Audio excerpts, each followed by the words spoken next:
Beneath the casual tone is the fundamental Proustian anguish, which is also the anguish of Pavel Pavlovich. Dostoevsky's hero, too, applies spontaneously, if not serenely, rules which he has not really analyzed, but which only control his miserable existence all the more.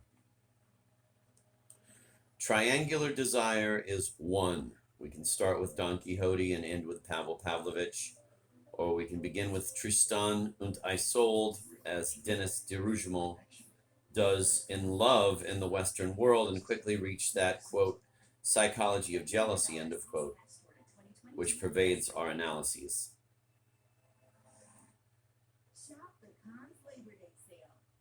When he defines this psychology as a profanation of the myth embodied in the poem of Tristan, de Rougemont explicitly acknowledges the bond uniting the most noble forms of passion with morbid jealousy, such as Proust or Dostoevsky describe for us. Quote, jealousy, desired, provoked, and cunningly encouraged, end of quote. De Rougemont correctly observes, quote, one reaches the point of wanting the beloved to be unfaithful so that one can court her again, end of quote.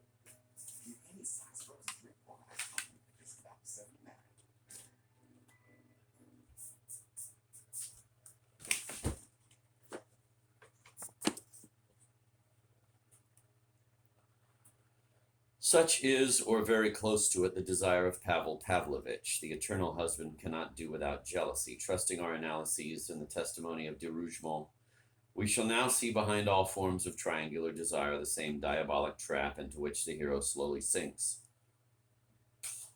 Triangular desire is one, and we think we are able to furnish a striking proof of its unity, precisely where skepticism seems most justified.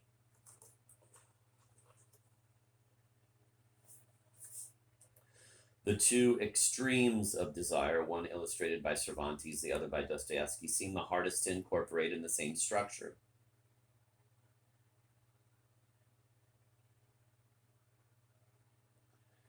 We can accept that Pavel Pavlovich is a brother to Proust's Snob and even to Stendhal's Venetou, but who would recognize in him a distant cousin of the famous Don Quixote? The impassioned eulogists of that hero cannot help but consider our comparison sacrilegious.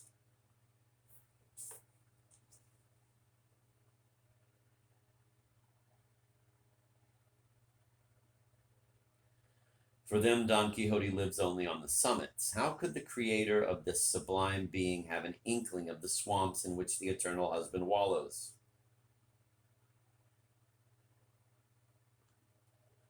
The answer is to be found in one of the short stories with which Cervantes padded Don Quixote. Although they were all cast in a pastoral or chivalric mold, these texts do not all fall back into the, quote, romantic, end of quote, non-novelistic pattern. One of them, quote, the curious impertinent, end of quote, portrays a triangular desire exactly like that of Pavel Pavlovich.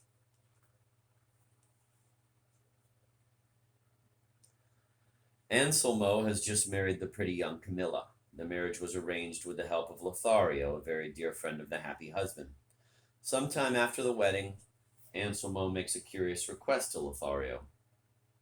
He begs him to pay court to Camilla, claiming that he wishes, quote, to test, end of quote, her faithfulness. Lothario refuses indignantly, but Anselmo does not give up. He entreats his friend in 1,000 different ways, and in all his suggestions reveals the obsessive nature of his request.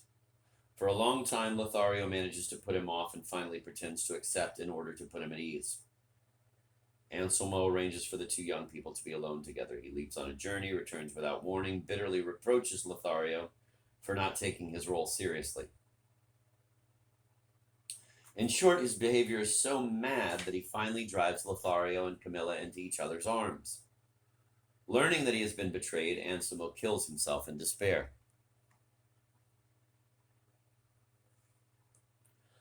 When one rereads the story in the light of the eternal husband and the captive, it is no longer possible to consider it artificial and lacking in interest.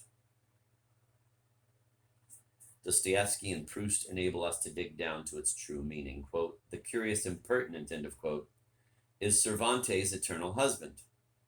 The only difference between the two stories is in technique and the details of the intrigue.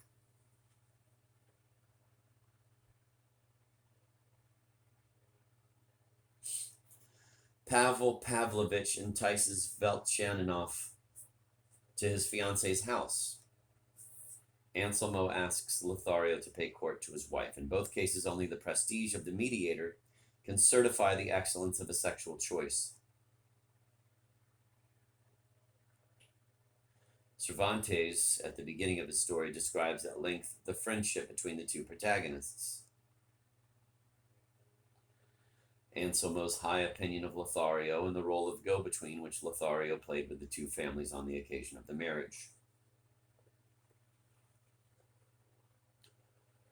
It is clear that their ardent friendship is accompanied by a sharp feeling of rivalry.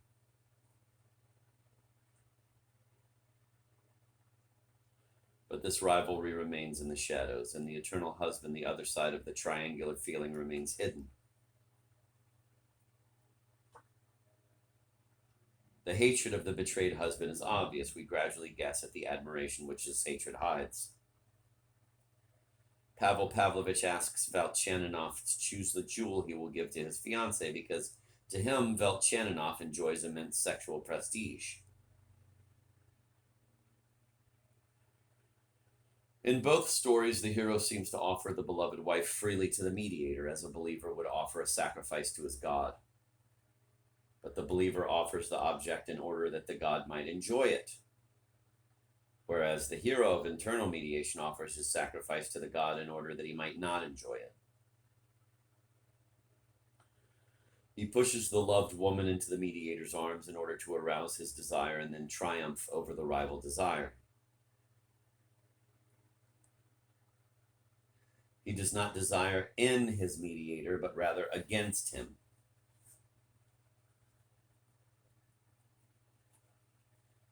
The hero only desires the object which will frustrate his mediator.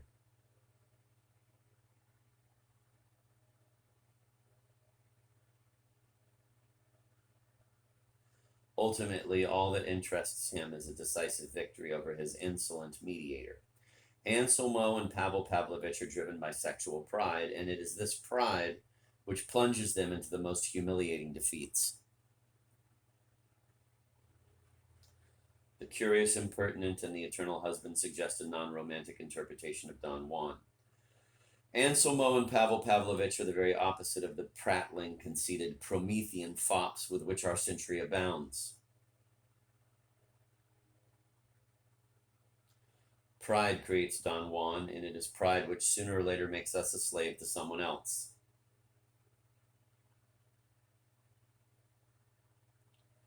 The real Don Juan is not autonomous. On the contrary, he is incapable of doing without others.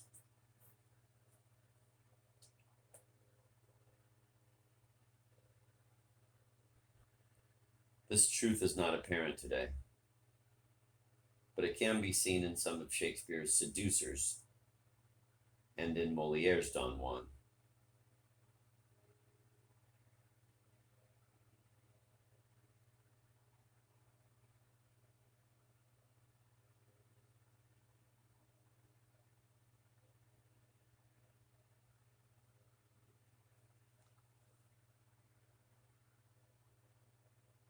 By chance, I saw this pair of lovers 3 or 4 days before their journey. I have never seen two people more happy with one another, or who shone so with their love. The obvious tenderness of their passion for one another moved me. I was struck to the heart, and my love began through jealousy. Yes, I could not bear to see them so happy together. Resentment aroused my desires, and I foresaw great pleasure in being able to upset their understanding and break this engagement which offended my delicate feelings. No literary influence can explain the points of contact between the curious impertinent and the eternal husband. The differences are all differences of form, while the resemblances are resemblances of essence. No doubt Dostoevsky never realized these similarities. Like so many 19th century readers, he saw the Spanish masterpiece only through romantic exegeses and probably had a most inaccurate picture of Cervantes. All his remarks on Don Quixote betray a romantic influence. The existence of the curious impertinent next to Don Quixote has always intrigued critics.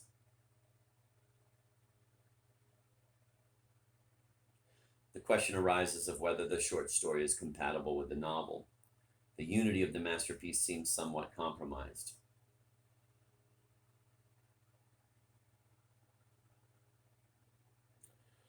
It is this unity which is revealed by our journey through novelistic literature. Having begun with Cervantes, we return to Cervantes and ascertain that this novelist's genius has grasped the extreme forms of imitated desire. No small distance separates the Cervantes of Don Quixote and the Cervantes of Anselmo, since it encompasses all the novels we have considered in this chapter. Yet the distance is not insuperable, since all the novelists are linked to each other. Flaubert, Stendhal, Proust, and Dostoevsky form an unbroken chain from one Cervantes to the other. The simultaneous presence of external and internal mediation in the same work seems to us to confirm the unity of novelistic literature, and in turn the unity of this literature confirms that of Don Quixote. One is proved by the other, just as one proves that the earth is round by going around it. The creative force of Cervantes is so great that it is exerted effortlessly throughout the whole novelistic space. All the ideas of the Western novel are present in germ in Don Quixote.